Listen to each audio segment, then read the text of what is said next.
Muito bom dia a todos. A minha carreira tem sido uma viagem entre o poder humano e o poder da tecnologia. Um bocadinho à semelhança do poder que os algoritmos nos podem trazer a nós e os afetos também como humanos. Imaginem duas portas. Uma porta da utopia que nos pode levar ao progresso, ao bem-estar, à equidade, à prosperidade. Uma segunda porta que nos pode levar à distopia, com fraturas sociais, com desumanização. A questão que enfrentamos todos, como líderes, gestores e como sociedade, é qual é que é a porta que nós vamos querer abrir. A escolha é um ato de liderança e é a nossa responsabilidade. Vivemos numa era totalmente diferente da inteligência artificial. O ano 2025 é o ano dos agentes. 50% do investimento de capital de risco que aconteceu este ano está relacionado com agentes. Existem várias projeções de crescimentos exponenciais do impacto que esta tecnologia terá no recrutamento. O software de recursos humanos está num processo de especialização. De um lado, os mais tradicionais estão focados mais na ampliação das skills. Do outro lado, temos alguns mais em disrupção a tentar tomar a totalidade das tarefas. Mas o que é isto na realidade, um agente?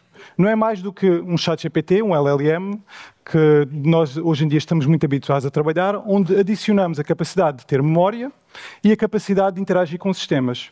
E com isto permite-nos o quê? Permite-nos o sistema refletir sobre uma base de dados de conhecimento, planear um conjunto de ações, depois acionar essas ações e entender os outcomes e criar aqui um ciclo contínuo de evolução.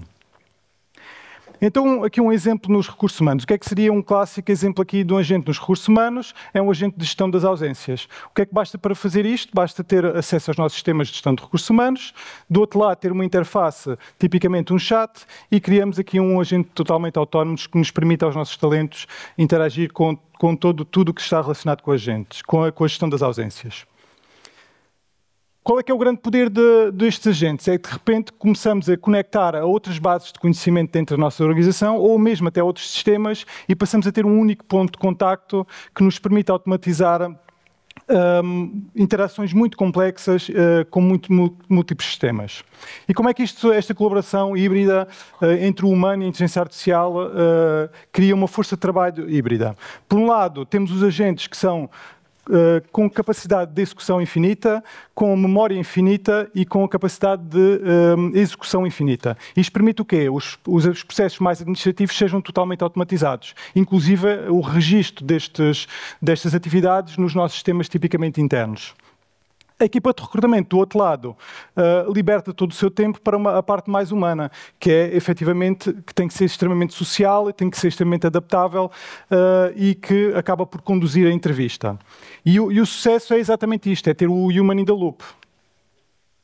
Hoje o mercado de agentes está em explosão. A inteligência artificial está num processo de segmentação e de especialização e existem várias plataformas que estão a gerir, que nos permitem gerir, criar estes agentes e manter estes agentes. Existem também 53 exemplos de trabalhadores digitais que executam tarefas específicas de forma totalmente autónoma. Especialmente nos recursos humanos, também existem agentes de recursos humanos que permitem auxiliar nas tarefas de recursos humanos, tal como screening de candidatos, agentes de entrevistas, etc. Já falámos aqui alguns exemplos disso, mas nem tudo é uma utopia, porque a realidade não é tão simples quanto parece. À medida que nós começamos a tentar criar mais complexidade sobre estes agentes, temos vários desafios. Um deles torna-se muito complicado de codificar e configurar, e depois a manutenção destes agentes torna-se muito difícil. Depois, a consequência disto é o agente passa a alucinar, e ao começar a alucinar, cria respostas inconsistentes, cria tarefas erradas e, por fim, estes agentes também têm um custo. E se queremos que tenham alguma fiabilidade, ou são lentos, ou então o custo é significativo, o que nos permite ter alguns desafios na escalabilidade. Agora, voltando aqui às nossas portas, a utopia é possível através da gestão inteligente da tecnologia. Vamos entrar por alguns momentos na porta da utopia. Já em 2028, espera-se que 33% dos nossos softwares dentro das nossas organizações tenham alguma espécie de agente incorporado. Hoje em dia é cerca de 1%. 20% das interações digitais, das nossas montas digitais, vão ser feitas por agentes. Isto significa o quê? Que nós temos que estar preparados para que os nossos softwares de recursos humanos, as candidaturas, não sejam feitas por pessoas, mas sim por agentes em nome das pessoas. E esperamos que 15% das decisões do dia-a-dia tenham de alguma maneira incorporado alguma espécie de agente especializado. Portanto, a promessa é clara. Trabalha incansavelmente, aprende continuamente e adapta-se a todas as nossas novas necessidades. Os agentes, então, vão reescrever o futuro do trabalho. Como é que eles vão fazer isto? Amplificando as skills, através da automação supervisionada, ou então reinventando todos os processos de negócio de maneiras totalmente diferentes. O impacto no trabalho, passamos a ter workflows onde temos nativos de inteligência artificial e vamos criar também novas funções, novas responsabilidades, novas estratégias de recrutamento. Do lado dos colaboradores, as skills de liderança, e já falámos aqui, vão ser cada vez mais essenciais, porque temos de estar preparados não só para gerir organigramas de pessoas, mas também organigramas de agentes. E os recursos humanos vão ter que aprender a coabitar estes dois em conjunto. Agora vamos um bocadinho entrar na porta da distopia e temos que reconhecer que, às vezes, alguma inércia ou má gestão pode anular o potencial da inteligência artificial. Vamos ver quais é que podem ser as armadilhas neste caminho. Vocês já repararam que eu brinquei bastante com a inteligência artificial. Pronto, o Fabrício Dell'Acqua tem aqui um conjunto de papers muito relevantes na nossa indústria. Porquê? Porque ele conduziu um conjunto de experiências com recrutadores onde adicionou inteligência artificial. E depois viu e mediu os efeitos, os impactos e os comportamentos sobre estes recrutadores. O que é que se verificou numa primeira análise? Que 40% os júniores, os perfis mais júniores, conseguiam aumentar as suas capacidades, as suas skills em 40%, enquanto que aqueles que eram mais experientes, os mais séniores, era bastante mais residual, à volta dos 10%. O estudo também relevou dois grupos de pessoas. Uns que chamamos os centauros, que tiram partido da inteligência artificial e que estão sempre em controlo, e o outro, que é muito mais preocupante, que alguns recrutadores acabaram por adormecer ao volante. O que é que isto significa? Deixaram de pensar e de ter espírito crítico e passaram a ser autónomos da inteligência artificial. Tornaram-se cyborgs. E hoje em dia temos outro grande desafio. Será que estamos a utilizar a inteligência artificial da maneira correta? Usar a inteligência artificial para escrever e-mails de uma maneira mais rápida ou mais elaborados, quando do outro lado temos alguém que está a utilizar a inteligência artificial para sumarizar este e-mail, se calhar não é propriamente ganhar a produtividade. Vamos ter que reorganizar o nosso trabalho de uma forma como nunca pensámos antes. E será que estamos preparados para começar a pensar de forma diferente ou estamos focados em otimizar o nosso dia-a-dia? Os jovens aqui são essenciais porque eles utilizam a inteligência artificial de uma forma como nunca foi utilizada antes. E isto entre as nossas organizações pode fazer toda a diferença. O futuro da produtividade não está na ferramenta, está na nossa capacidade de repensar o trabalho de uma maneira como nunca foi feita antes. Agora, por um momento, imaginem que foram condenados a um crime do qual vocês são culpados. Imaginem que têm duas escolhas. Portanto, o azul, uma inteligência artificial, um juiz de inteligência artificial, onde todas as decisões que são tomadas são sempre coerentes, perante todas as mesmas condições em todos os casos. E do outro lado, vocês têm um humano, um juiz humano, onde sabemos que, dependendo do seu contexto, tem os seus enviesamentos e poderá tomar decisões totalmente diferentes. Quem é que escolheria a inteligência artificial?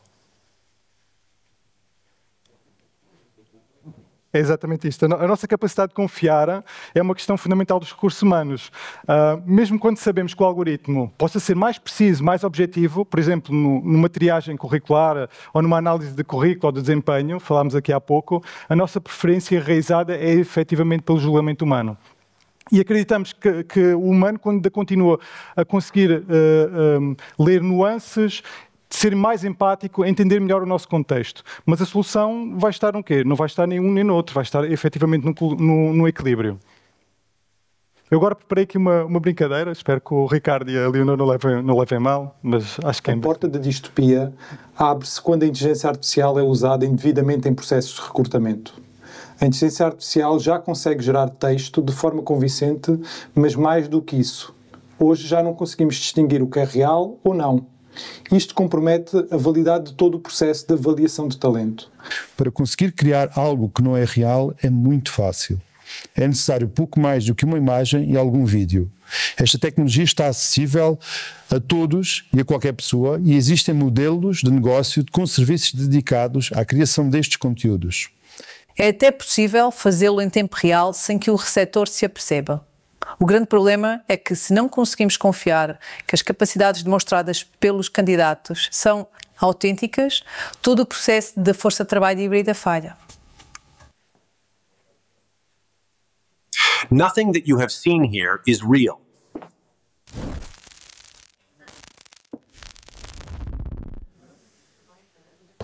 Preparem-se. Estamos apenas no início desta jornada. Pois é, este é só o início. Isto foi gerado simplesmente com 2 imagens, um bocadinho de áudio e de texto para entender as particularidades da voz e conseguimos gerar isto. Portanto, vivemos aqui num momento também de distopia potencial.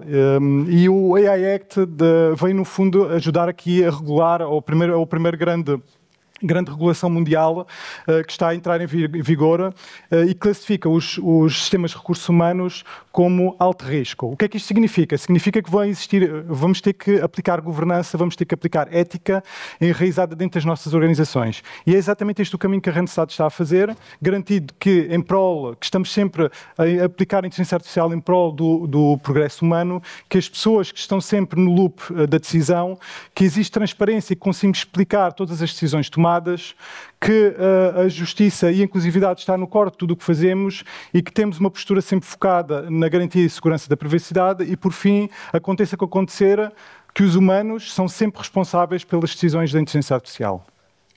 O futuro não está pré-escrito nos algoritmos. O futuro é o resultado da nossa coragem de liderar. Nós temos uma escolha em cada implementação de inteligência artificial. Ou vamos liderar equipas de centauros, onde a tecnologia pode ampliar tudo o que nos torna extraordinariamente humanos, ou vamos ter organizações de cyborgs, onde as pessoas servem os algoritmos. Lembrem-se, a inteligência artificial não vai eliminar o nosso trabalho. Alguém que vai utilizar esta tecnologia que vem. Portanto, o nosso mandato é garantir que as nossas equipas se tornam centauros. A escolha da porta, a construção deste caminho, começa agora em cada projeto, em cada reunião, em cada decisão que tomamos. Obrigado.